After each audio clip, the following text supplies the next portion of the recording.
Le trafic a repris normalement sur la route nationale numéro 1, près de 5 jours seulement après cette importante érosion provoquée par les fortes pluies qui se sont abattues sur la ville de Kinshasa dans la nuit du 4 au 5 avril 2025. La circulation est désormais rétablie dans les deux sens, en aller comme en retour. Cette reprise rapide est le fruit des travaux d'urgence diligentés par l'Agence congolaise des grands travaux et ses partenaires qui ont permis de stopper et de maîtriser l'érosion à temps.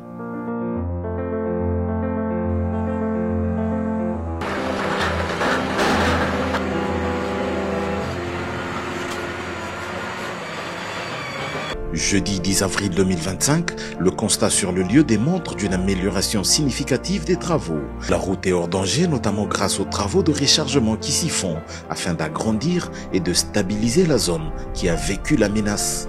Rien à voir avec la situation alarmante d'il y a 5 jours. Contrairement aux rumeurs ayant circulé sur les réseaux sociaux, il n'y a jamais été question d'une route complètement coupée. L'érosion a touché la route nationale numéro 1 au point kilométrique 17, précisément à l'entrée de Kassangoulou. Le directeur général de la CGT, l'ingénieur Nico Nzaou, s'était personnellement rendu sur terrain. La pluie de samedi à dimanche a causé, n'est-ce pas, de grandes dégradations dans la ville de Kinshasa. Il y avait beaucoup de dégâts. Et parmi les dégâts, il y avait interruption d'une bande sur la nationale numéro 1 dans sa partie entre Kinshasa et Kassangoulou. Et vous avez vu dans les réseaux sociaux que à cet endroit précis, au PK15 et PK17, il y a eu exactement interruption du trafic sur une seule bande. Et compte tenu du volume de travail, nous avons promis au niveau du ministère des Infrastructures, à travers la CGT ainsi que les partenaires qui travaillent avec nous sur PECO, nous avons promis que le jour suivant, nous serons à mesure de pouvoir rétablir, n'est-ce pas, la circulation sur les deux bandes. Et maintenant, comme vous pouvez le voir, et le travail, effectivement, il se poursuit, mais nous avons le plaisir de vous annoncer et de vous montrer que les deux bandes de circulation sont tout à fait effectives. Donc voilà la bonne nouvelle que vous pouvez remarquer vous-même. Il y a les véhicules venant de Matadi et ceux venant de Kinshasa. Et nous sommes permis de nous mettre au milieu pour montrer effectivement qu'il y a bien la circulation entre les deux bandes.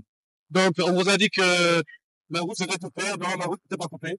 C'est plutôt un incident dû, n'est-ce pas, au changement climatique. La pluie qui est tombée, c'était une pluie exceptionnelle qui a fait beaucoup de dégâts à travers, n'est-ce pas, la ville et à travers le pays. Et maintenant, vous voyez que les efforts ont payé. Et ici, je tiens également à pouvoir remercier le chef de l'État parce que il a été en avance par rapport à nous. Il a demandé à ce qu'on puisse construire le rocade. Et avec les problèmes que nous avons connus sur la rivière Gili, et le rocade est une solution face à ce que nous pouvons vivre la prochaine fois. Donc voilà, mes chers amis et mes chers frères, mes chers compatriotes, en un mot, nous sommes contents de pouvoir livrer la route et la mettre à la disposition des usagers. Les travaux se poursuivent malgré la reprise du trafic. Les équipes restent mobilisées notamment sur le remblayage et la consolidation de la plateforme afin de stabiliser durablement la chaussée. Un système de digue renforcé avec des moellons et du gravier de calibre 8,15 est actuellement utilisé pour contenir cette érosion. Dans le cadre des actions à long terme, il est prévu de construire un collecteur d'environ 350 mètres de long allant de la RN1 jusqu'à la rivière qui traverse la zone.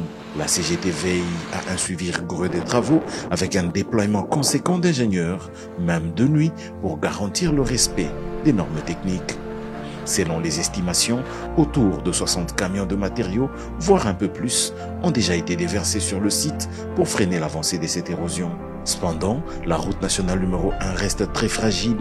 Ici, à Sonabata, village d'origine de feu Luambo Makiadi, une nouvelle tête d'érosion s'est manifestée. Elle avance en direction de la route et peut l'atteindre à tout moment. La mission de contrôle de l'Agence congolaise des grands travaux a décidé d'une intervention en toute urgence